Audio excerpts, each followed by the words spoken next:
Diabetes और obesity का एक बड़ा रीज़न ये भी है कि हमारे डाइट में हम प्रॉपर अमाउंट ऑफ प्रोटीन नहीं ले पा रहे हैं। ओवर कंजप्शन ऑफ कार्बोहाइड्रेट्स की वजह से हमारी किडनीज़ पे, हमारे लिवर पे ओवरबर्डन हो रहा है। नमस्कार, माय नेम इज़ सीमा और मैं आपको फूड एज अ मेडिसिन के बारे में बताती हूँ। आपको जानकारी नहीं, आपको मैं रिमाइंडर देती हूँ। तो आज का जो हमारा मील प्रेप है ये हम बनाएंगे सोयाबीन से, जो कि है एक प्लांट बेस्ड प्रोटीन, बट ये कंप्लीट प्रोटीन है क्योंकि इसमें सारे 9 के 9 अमीनो एसिड्स हैं जो हमारी बॉडी में जाके बॉडी बिल्डिंग का काम तो करते ही हैं, बट प्रोटीन की डेफिशिएंसी से बहुत सारी ऐसी हेल्थ कंडीशंस भी सामने आती है जो डायबिटीज़ की शक्ल लेती है या ओबेसिटी की भी शक्ल लेती है। तो आपका वेट अगर 80 किलो का है तो 80 ग्राम प्रोटीन आपको दिन भर में लगेगा। तो हम यहाँ पे बना रहे हैं टोफू। आपने सुना होगा प्लांट बेस्ड प्रोटीन है। तो टोफू बनाने के कुछ स्टेप्स है। पहला स्टेप ये है कि हमें पहले सोया मिल्क बनाना होता है। तो ये लोबिया जो होती है या सोया बीन्स, उससे बनता है। तो उसको हमने अच्छे से वॉश करके सोक कर लिया है 100 ग्राम के करीब। तो यहाँ पे मैं न्यूट्रिशनल वैल्यू की बात करूँगी। तो 100 ग्राम के करीब अगर आप टोफू लेते हैं तो उसमें आपको कैलोरीज तो बहुत कम मिलेंगी एज़ कम्पेयर टू पनीर, और साथ ही साथ ये रिच है इन आयरन, कैल्शियम, मैग्नीशियम और प्रोटीन 18 ग्राम के करीब आएगा। तो सोया मिल्क बनाने के बाद आपने इसको ग्राइंड करने के बाद आपने इसको मसलिन क्लॉथ में, जैसे ये मलमल का कपड़ा होता है ना, उसमें आपने इसको स्ट्रेन करना है।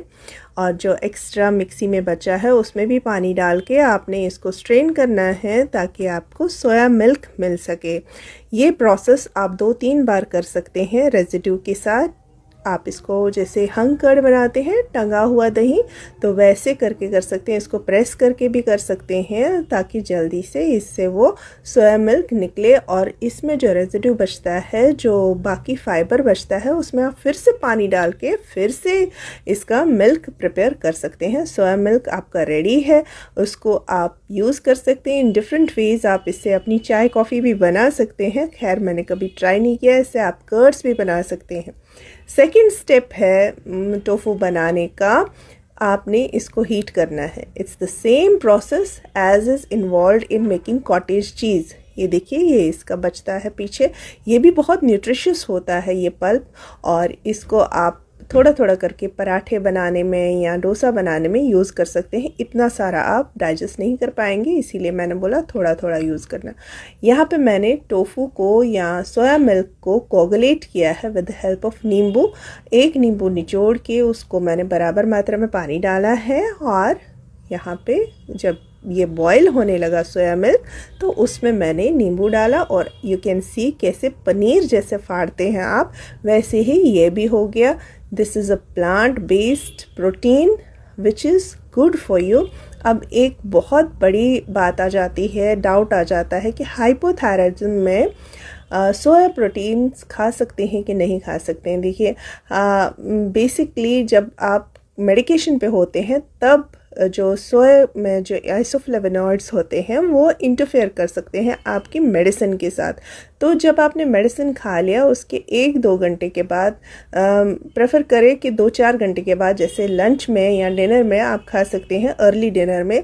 ये आपको वेट लॉस में भी हेल्प करता है और आपकी डायबिटिक फ्रेंडली भी है। यहाँ पे आप देख सकते हैं मैंने सेकेंड टाइम पानी डाल के, इस रेजिड्यू में पानी डाल के फिर से सोया मिल्क बनाया और उसको बॉईल करने के लिए रखा। फर्स्ट हाफ का ये बन गया है टोफू। इसको आप अपने हिसाब से शेप भी दे सकते हैं। कोई हेवी सा बर्तन ऊपर रख के मैं आपको दिखाऊंगी आगे वीडियो में। और इसी के निकले हुए पानी से आप फिर से इसको कडल कर सकते हैं, कोगुलेट कर सकते हैं। थोड़ा नींबू और या विनेगर हो, ये सब डाल के आप कोगुलेट कर सकते हैं, जैसे आप घर में पनीर बनाते हैं। तो ये आपका रेडी हो जाता है इन 3 स्टेप्स। तो फर्स्ट स्टेप होता है वॉश करना, सोक करना। ओवरनाइट सोक करना पड़ता है लोबिया को या जो सोयाबीन्स हैं। उसके बाद मॉर्निंग में उनको एक बार वॉश करके ग्राइंड करना है अच्छे से।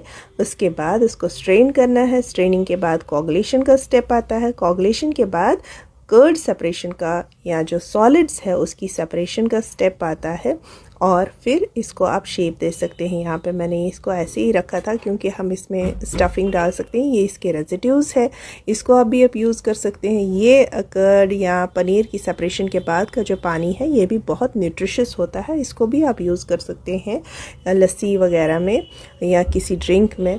ये यहाँ पे जो आप देख रहे हैं टोफू बहुत ही ज़्यादा अच्छा बना था और टेस्टी था। इसको आप अपने हिसाब से पका सकते हैं किसी भी तरीके से, कोशिश करें लेस ऑयल में ही बनाने की। और यहाँ प्रेस करने के बाद ये शेप में भी आ जाता है। You can see the difference between the two. यहाँ पे ये कितना सॉफ्ट और अच्छा लग रहा है, और ये थोड़ा सा रफ़ लग रहा है, अदरवाइज़ न्यूट्रिशन में सेम है और इसको आप किसी भी तरीके से यूज़ कर सकते हैं। पनीर के जैसा ही है बट कैलोरीज़ में कम है। अगर 100 ग्राम पनीर में 220 कैलोरीज़ है तो 100 ग्राम टोफू में 60 से 70 के करीब कैलोरीज़ है। प्रोटीन 18 ग्राम है और आपके वेट लॉस में, डायबिटीज़ में हेल्प करता है। आप टोफू कैसे बनाते हैं या आपने टोफू कभी खाया है और आपको टेस्ट में कैसा लगता है, ज़रूर आप मेरे साथ शेयर करें so that I can also share with all of others on this channel. Thank you so much for watching, and please follow the page for more such informative videos on health and nutrition. Diabetes or obesity